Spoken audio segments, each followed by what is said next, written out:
Hi, everybody. Professor Anthony Sweat from BYU's Department of Church History and Doctrine. Great to be with you on another episode of Why Religion. The first time that I ever personally visited Carthage Jail, I wept. Walking the same stairs that the mob ascended, touching the original door that they shot through with bullet holes still present, approaching the window from which Joseph Smith attempted to leap, and looking through it down to the ground where he landed, was shot and killed, caused me to replay those scenes viscerally in my mind, and it touched my heart deeply. I've never forgotten it, and to this day, I can barely speak of the martyrdom of Joseph and Hyrum Smith without becoming a little emotional. I've had similar experiences visiting other tragic places, such as the 9/11 Memorial in New York City or the Holocaust Museum in Israel. Visiting historic sites of tragedy is something that Professor Scott Esplin from BYU's Department of Church History and Doctrine has recently researched and published on. These are sites associated with terrible stories, tragedy, and loss and suffering. And it caused me to wonder, in what ways do we do some of these same things? Do we have sites associated with our history and our faith that explore dark tourism? And we do. And we have something to say about it, I think, because of our theology. We have a strong, robust theology that explores death and suffering and their purposes in life and the purposes in God's plan for us, as well as life beyond the grave. It all came together with a study of Carthage Jail as a dark tourism site. So as this summer travel season hits, and we may not be able to visit some of these sacred sites, we thought we'd bring you another episode to help you mentally travel and understand. So today we're privileged to have Dr. Scott Esplin discuss his insights from his recent article called Dark Tourism, Healing at Carthage Jail, that was published in the January 2020 Journal of Mormon History, to hopefully help us better understand why visiting and memorializing sad sites such as Carthage Jail are necessary and powerful. This is Why Religion.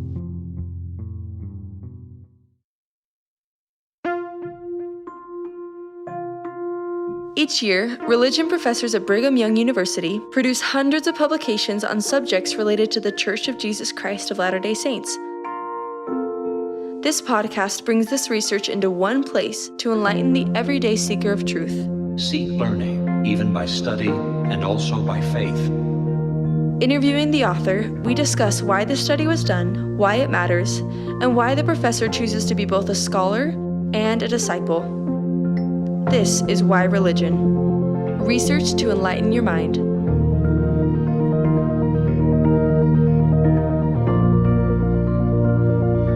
Recently, Professor Brad Wilcox from BYU's Department of Ancient Scripture sat down with Professor Scott Esplin from BYU's Department of Church History and Doctrine to talk with him about his research into sites where tragedy, death, and suffering have occurred, including some Latter-day Saint sites, and why he did this research and why it's important for us to visit and understand such places. So here they are. I, for one, am very grateful that you chose to do this because I know I've been blessed by your work, and I know that those who are listening today are going to be very grateful that they listened. Oh, thank you. The article that Scott has published recently is called Dark Tourism. Wow, that's kind of a dark title for a religious piece. Tell us a little bit about what that means. Yeah.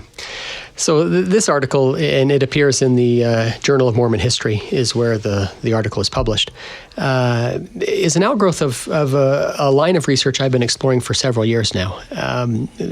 Several years ago, when I was a new faculty at BYU, we had a colleague, a dear friend here in the building, who had taken a church assignment to direct church public affairs in Nauvoo during the reconstruction of the temple. His name was R.J. Snow, and R.J. was the church's representative in the community of Nauvoo from a public affairs perspective as they were rebuilding the temple. And I'm sure there were strong feelings. Oh, certainly. At that time, Certainly. Both happiness for members of the church and a little fear for those who weren't members of Exactly. the church. So when the temple was completed and R.J. came back to the university, he planned to write a history of what's called Nauvoo Restoration, the project that has been restoring Nauvoo for many decades now. R.J. was tragically killed in a car accident, and I was a brand new faculty, and his widow came to the college and asked if someone could continue this research that RJ was starting to explore. And so they approached me because my training is in 20th century church history. And so I started researching church historic sites, specifically Nauvoo. And that opened a line of research for me that I subsequently published a number of articles on Nauvoo restoration, and ultimately a book that came out a year or so ago on the restoration of Nauvoo. And during all of that, I became fascinated with Carthage. Of course, you can't go to Nauvoo without also going to Carthage. What is it, about 45 minutes? Maybe 25, 30. Okay. And so, depending on who's driving, of course. So I fell in love with Carthage as well. And during the research for the book and other things, I more deeply immersed myself into the field of tourism studies, pilgrimage tourism studies. During all of that, I was assigned for a year with our family to teach at the Jerusalem Center for Near Eastern Studies in Jerusalem. Boy, that's a great opportunity. It was a remarkable experience. But there I started to experience this concept of dark tourism. Dark tourism is, by definition, the study of sites associated with death, loss, suffering, pain, often of tragic figures or of great loss that impacts other communities. And of course, Jerusalem is kind of front and center in all of that, with Gethsemane, Golgotha. It's a place of contested sacred space, contested religious tourism, and dark tourism. But you also mentioned in the article that places like Auschwitz is a place where people visit, but they don't go like they're going to an amusement park. No. This is dark tourism. It is. So dark tourism isn't only religious. There are dark tourism sites that have nothing to do with religion per se. The 9/11 memorial, while it does have religious overtones, Pearl Harbor, Auschwitz, these are sites associated with terrible stories, tragedy, and loss and suffering. And it caused me to wonder, in what ways do we do some of these same things? Do we have sites associated with our history and our faith that explore dark tourism, and we do, and we have something to say about it, I think, because of our theology. We have a strong, robust theology that explores death and suffering and their purposes in life and the purposes in God's plan for us, as well as life beyond the grave. And so it all came together with a study of Carthage Jail as a dark tourism site. In my many trips to Carthage and in the numerous times as part of my research on Nauvoo, where I took my family to Carthage, getting to interact with local residents of Carthage, I started to see in Carthage Jail some of the same things that the larger literature was saying about dark tourism. So Carthage Jail is a place like Liberty Jail. Other places for our faith tradition would be Martin's Cove, Hans Mill, Mountain Meadows Massacre. These are places associated with loss and suffering and pain. And Carthage Jail, I think, is the preeminent of all of them for our. What fascinated me in the article was that you pointed out that it has been an attraction for Latter-day Saints long before it was a visitor center. I mean, it was someone's home. They were this family was living there, and yet people would come and knock on the door and say, "May I see the room?" Yeah, the fascination with the place begins almost immediately after the martyrdom in June of 1844. Carthage, of course, is the county seat of Hancock County. And so residents before the Exodus from Nauvoo had frequent members of the church from Nauvoo before the Exodus had repeated reasons to go to Carthage. It's the county seat. They're there for the trial of the perpetrators and others, exploring what's going to happen with those involved in the martyrdom of Joseph and Hyrum. And so Brigham Young visits the jail. Willard Richards returns to the jail. John Taylor. These individuals go back in the intervening year and a half before the Exodus from Nauvoo. And a fascinating thing to me, actually, is even Governor Ford, who is in some ways involved in the story of the martyrdom, in his history of Illinois, speculated that Carthage would be a site of pilgrimage.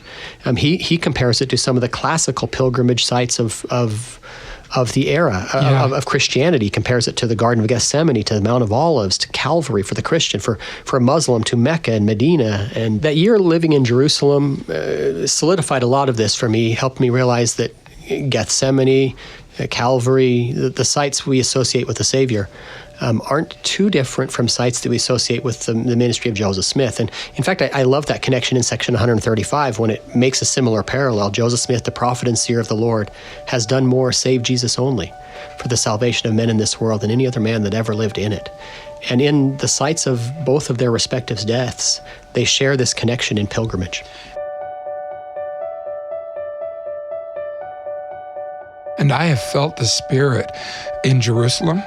I've felt the Spirit there in Gethsemane. I felt the Spirit at the sites that have been hallowed as the sites of the crucifixion or the possible sites of the tomb. And I felt the Spirit when I was in Carthage in a powerful way.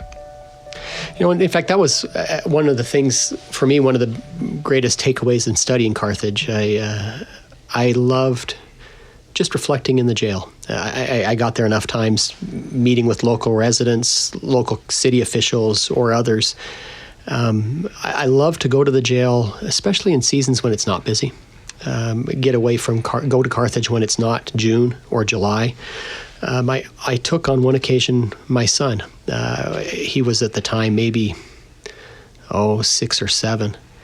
And we went to the jail and did the tour and had a great experience. And walking out, he said, "Dad, I felt something there. What was that?" And I, as a father, it was a great opportunity to teach him what he was feeling and why he was feeling it, and the place Joseph Smith and his sacrifice occupies in our history. Yeah. Now, in the article, you talk about Carthage relics. Okay. Carthage relics. What are some of the relics you're talking about? I would love to know more on that, to be honest, Brad. So I guess to round out the story, when the Saints came west to Utah, there continued to be a fascination with Nauvoo, with Carthage, as you mentioned. Missionaries often traveling to, serving in Illinois or traveling through the area. Was the jail owned by the family? The jail was owned by a family. Yeah, so the jail stopped being used as the county jail a couple of decades after the martyrdom, and it became a family residence, the Browning family, and missionaries often would stop by. And they wanted to go in the jail. And the Brownings were, by all accounts, were kind, generous people. Me. I think they should have said, "Get lost." Yeah. But they were so welcoming. As I read that in your article, it gave me great respect for them. Sure. They seemed to be very respectful of the story, respectful of what happened in this, now their home. And they would take people to the room, talk about the story, show what survived from bullet holes in the windowsills or others in the door itself, and tell the story. And many of these missionaries would bring back what they could from the jail. In some ways, this is almost a type or things that often occur in pilgrimage. You've been to the Holy Land. People go to the Holy Land and they want to bring back a reminder, a souvenir, a relic, something that reminds them of a rock. We do that, and people try or want to do that in the Sacred Grove. Something that would a tangible connection to a significant site. These missionaries were bringing back pieces of stone.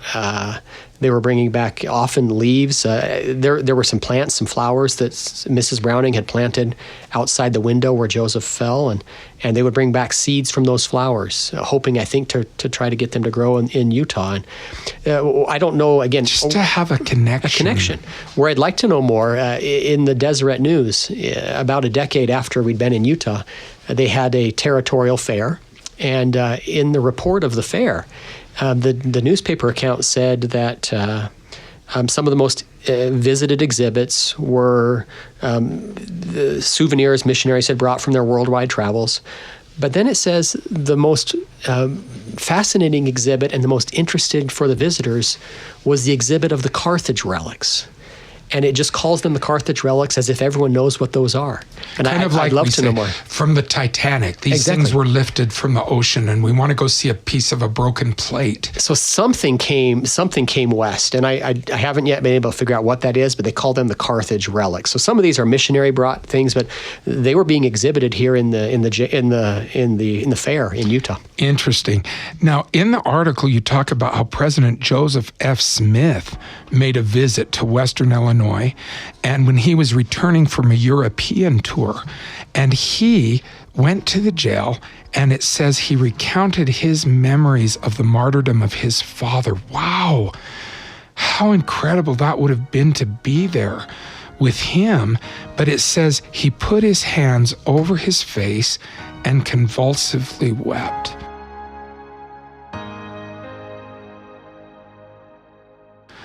I mean, dark tourism. This was a place he was visiting that was, it had affected his life. Yeah, this is, he's what, a 6-year-old boy when his father is taken, and this is a place where it just it drew emotion out of him. He actually says to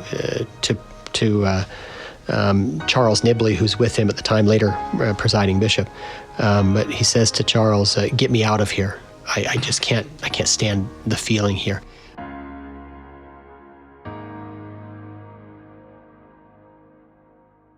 It's interesting because in the year or so prior to that visit, the church had actually purchased the jail. So when he was there, the church did own it. The church purchased it in 1905. So much foresight to have done that. Yeah, it was the first acquisition of a historic structure, a historic building by the church. This is the time period when we're starting to acquire our sites. I find it interesting, the first one we acquired was the Carthage Jail under the direction of church president Joseph F. Smith. It is interesting, not everyone shared that feeling. The church patriarch at the time, John Smith, didn't share the feelings that church president, his half-brother Joseph F. Smith, did. John Smith commented in a meeting when they were talking about buying the jail. He said if someone would put dynamite under it and blow it up to atoms, it would suit him just fine. Wow! And so there was tension. You're acquiring a site that is tragic for us as a faith, and yet Joseph F. Smith authorized the purchase and hoped, in his words, he hoped they could use it as a place to keep literature and to enlighten tourists. And I think it served that purpose. I was fascinated to read how many people go that aren't even members of the church. Yeah. That was one thing I loved in the research, was to get the perspectives of visitors. The church, up in the church archives in Salt Lake, has a great collection of the registers, the guest books signed by visitors to the Carthage Jail over the many, many decades. The jail was acquired, like I mentioned, in 1905. It doesn't become a formal visitor center until the 1930s. They decided during Joseph F. Smith's administration, even though they had purchased it, to still allow a family to live there. But in the 1930s, it became a more formalized visitor center, and they've kept these guest books all those many decades. And it's fascinating to read the types of people that come, and then their comments at the end of their tour, their expressions of admiration for the sacrifice of the prophet and the patriarch. You can clearly pick out which ones are most likely Latter-day Saint, often from their locations, the number of travelers from Utah or other places. But there's all kinds of other visitors, local residents, that are clearly just exploring this place that sits right in the middle of their town. And that's one thing I loved, was talking to modern residents, people who have grown up in Carthage, to find out how do you feel about your town being known for dark tourism. Well, and I was surprised to read in your paper about how many of the feelings are positive. Mm-hmm. I always thought that, oh gosh, if I'm going back there, I'm infringing on them, and they probably they probably don't like having all these tourists coming and trucking through their town. And yet you were giving the responses of people who were saying, no, this is good. Yeah. I was able to interview some people who grew up in Carthage. They're now adults, but grew up in Carthage and remember going there as children. They would go there on school groups, school tours. They would, one of them even, I'm sure this wouldn't happen today, but one of them talked about, remembered playing in the rooms. That they would just run in there and play hide and seek in the Carthage Jail. And another reflected on remembering There was a time period when there was a piece of plexiglass or something over a spot on the floor, and he remembered that spot and the hole in the door, and these are things that he remembered 30 or 40 years after. In fact, they mentioned the blood that was on the floor, and I guess for many years that was visible. Yeah, the question there are questions about that blood, if it was a remnant of it, or actually, and that is part of the discussion involving the jail. But I think modern church leaders, President Hunter and others who were involved in the dedication of the renovations of the jail, encouraged church members to look beyond the story of blood and suffering to the message of Joseph Smith and his ministry and his teachings. But yeah, they would visit the site. In fact, this one individual I interviewed, his father was I think it was a Baptist preacher, if I remember correctly, but he talked about how his father had a strong dislike for the Latter-day Saints and actively kind of opposed church membership at times, but he talked about as a boy how much this building meant to him and how much it continues to mean to him. And he said, my wife and I periodically just like to go to the jail. Yeah. And he said, he says, I haven't been there for a few years. I probably should go back again. Economically, I think that some of these communities are blessed by the many tourists who come by. But I was very interested to see that the comments from the people weren't just, hey, come and the money you spend in our town is good for our economy. Yeah. I was glad that the message was, hey, we value what happened here. We acknowledge it. We appreciate it. We're glad that it's being honored. I felt like it was nice. It wasn't just a feeling of, well, the money you spend in our town helps us. Yeah. So come, do your silly Latter-day Saint thing. No, I think they're generally respectful. And I'm sure there are some who benefit economically. But even in the 1930s, the first people to erect a sign pointing people to the jail and commemorating the jail on the exterior were the local residents of Carthage. Wow. They erected a sign and reached out to us as a church and asked if we would be involved in dedicating this sign. It was a nice gesture. That I love how Carthage has in some ways come full circle on this story.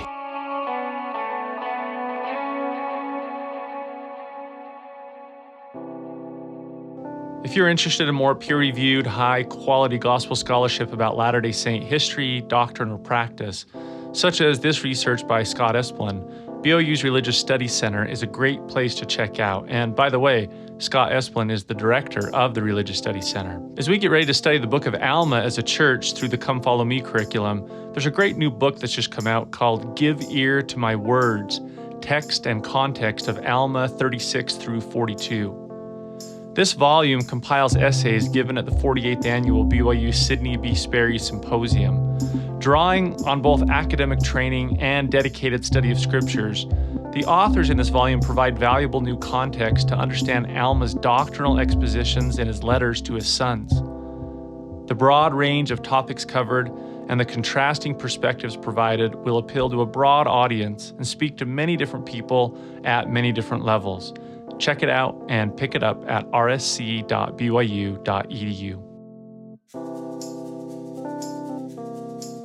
For part 2 of Why Religion, we like to explore why this research matters in helping us learn, live, and apply the restored gospel. So again, here's Professor Brad Wilcox talking with Professor Scott Esplin, exploring some of these why questions.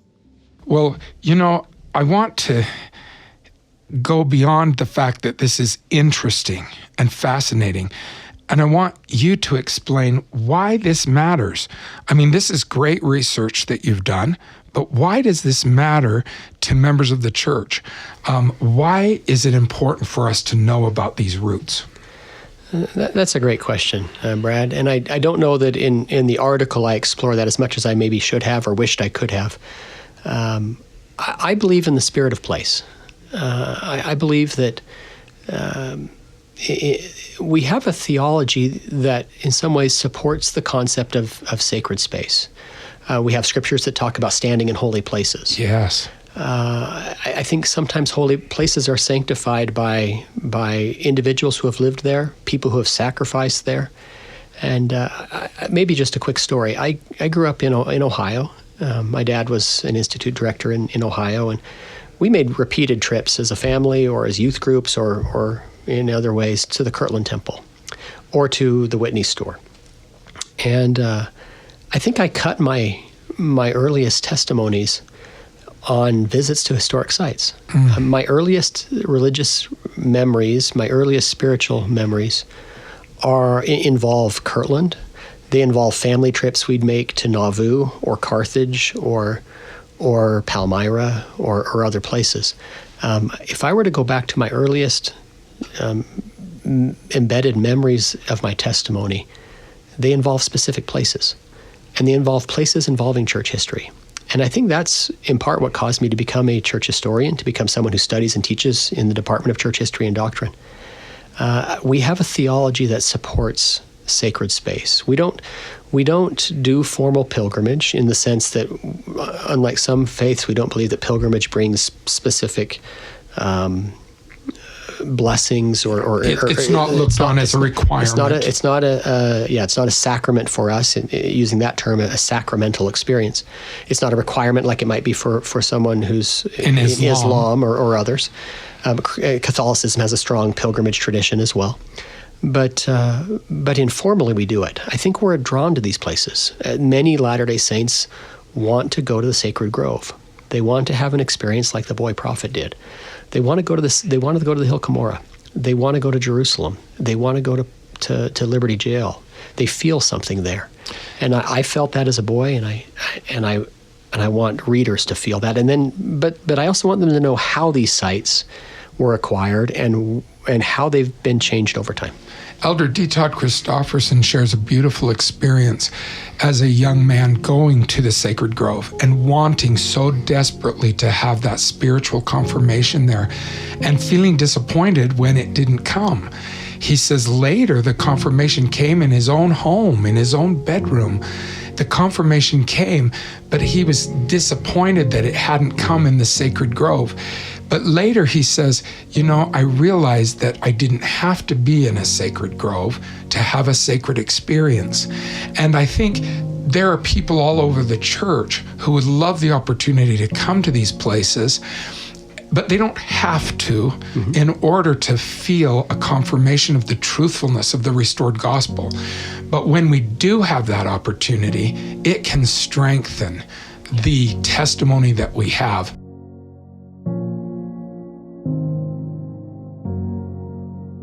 I think it's interesting that the church, as we launch into FSY for the youth, which is called For the Strength of Youth, they are not getting rid of EFY, in that they're still allowing BYU to have some EFY special edition sessions at church historic sites, because they don't want to lose the chance for young people to gather in New York, in Kirtland, in Missouri, in Nauvoo, in Winter Quarters, in Salt Lake, these places that are sacred spaces. That have been hallowed yes. by the sacrifice of our ancestors. Again, you're right, not everyone can go there, but hopefully by reading about it, you can feel like you've been there. You can feel like you know how the locals feel about this place, visualize it. I think there's a reason the church puts pictures of these places in the back of our scriptures. Because they want someone in Chile, someone in the Philippines, someone in Peru, someone in Africa to also feel a connection to these places. I have Jewish friends who donate every year to a big fund to allow young Jews in the United States to go to Israel. They want them to stand on Masada. They want them to go over and be in this land. To go to the Western Wall. Exactly. And be there at the Western Wall. They want them to feel that connection to that sacred place. And I think I admire that, because they want to give that sacred sense of space and place. And that's what we want for our children as well. Exactly. And I'm grateful that you've written about it so that those who can't go there can still feel connected to it, Scott. Thank you. And hopefully those who can go there with a better appreciation for how the site they're visiting has become what it's become. Yeah, I certainly don't want to have some teenager sitting there scrolling through his cell phone when he's in Carthage Jail. No. I want him to be able to feel the same thing your son felt when he was there, and the same thing you felt when you were a young boy. We have a church that is heavily rooted, our theology is heavily rooted in history. Our theology is deep and rich and profound, but it's also rooted in historical events, in a grove, in a jail, on a trail coming west. And so I'm not sure we can separate really our doctrine from our history. And I love that our sites keep those places alive. If you're interested in reading Professor Esplin's really insightful publication about dark tourism and healing at Carthage Jail, go to whyreligion.byu.edu, where you can find a link to this publication. And while I'm talking about linking things, if you want to connect with us here at Why Religion, comment and give insights on episodes you've listened to, and see some behind-the-scenes photos or bonus material, give us a follow on Instagram at Why Religion Podcast. Okay, we've arrived at part 3, our last segment of this Why Religion episode, where we like to talk with the professor about why the professor chose to become a religious educator, why they believe in the restored gospel, and why they choose faith. So we wrap up this discussion with Professor Esplin sharing a little bit about his own personal faith and academic journey. Let's ask Scott a little bit about why he chose to come to BYU in the first place. Why did you choose, Scott, to be a BYU religion professor? I joined the Faculty of Religious Education in 2006. Prior to that, I taught for the church's seminary and institute system, and I loved my time in the seminaries and institutes. Where were you teaching? I taught in Utah Valley. I taught in Linden and in Orem, at a junior high and a high school in Linden and Orem. And I loved it. I loved my time with those students. But at the same time, I was interested in pursuing my additional studies, so I started a master's and later a doctoral program. And during part of that, the Seminaries and Institutes program assigned me on a rotating basis here to come to BYU and teach while I was finishing my PhD. Yeah, we usually do have a few teachers that come and cover classes here while they're doing their studies. Yeah, and that's a great opportunity. It was a great opportunity. And that's really where I was most formally introduced to religious education. I didn't do my undergraduate degree at BYU, and so I wasn't overly familiar with BYU religious education. I was more familiar with seminaries and institutes. My dad was a seminary and institute teacher, and it's a career that I was familiar with. And so when I came on assignment at BYU, I was first introduced to religious education, and I fell in love with the depth of students here, the abilities we have in our classes to go more deeply into doctrine and scripture and history than I was experiencing in seminary. At the same time, I fell in love with the opportunity to research. We have great opportunities to expand our classrooms beyond simply the walls of the classes here in the Joseph Smith building at BYU. And you're right, because in a typical seminary classroom, you're teaching constantly, you're interacting with young people constantly, and there would be little time to research and write, except your personal time, which then is taken up with church callings or family. And so here, I found that it blended the best of all the worlds. That at BYU, I was able to still teach students and love being with students. It's the highlight of my day. But at the same time, I could, through writing and research, expand our classrooms to people who can't come to BYU, to listeners of this podcast or others who love the gospel, love church history, want to know and learn more, but don't have the abilities to come to BYU. So through research and writing, I was able to take the things that I love to a larger classroom. Scott, as we finish this up, I'd just like to ask you why you believe. You've already shared a little bit about your experiences at these sacred spots and maybe why you became a church historian.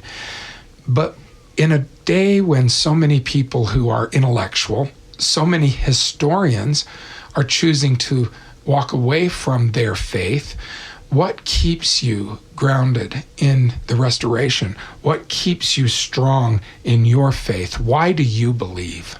I believe because of what I feel when I study our history, because of what I feel when I read our sacred texts. I believe because of what I've learned about our history, not in spite of it. I think there are some people who they use our history as a reason to walk away. Yeah, and for me, and everyone's different. I'm not trying to minimize their experiences or their doubt, their concerns or whatever. But for me, the more I've studied of the prophet Joseph Smith, the more I love him. The more respect I have for him as a prophet of God. The more gratitude I have.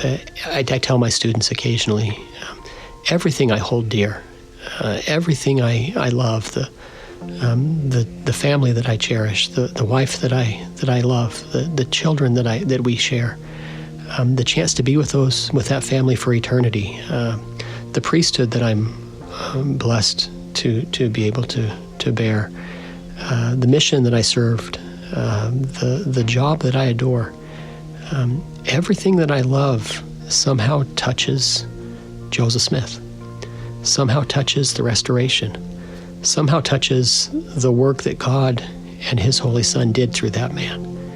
And I'm grateful for how his teachings and how his life has helped me come to know my Father, helped me come to know my Savior. And so the more I study his teachings, the more I study his life, the closer I come to them. And so everything I hold dear connects somehow to the restoration. And I love teaching that to students on campus. I love writing about it. I love researching it. It keeps me alive.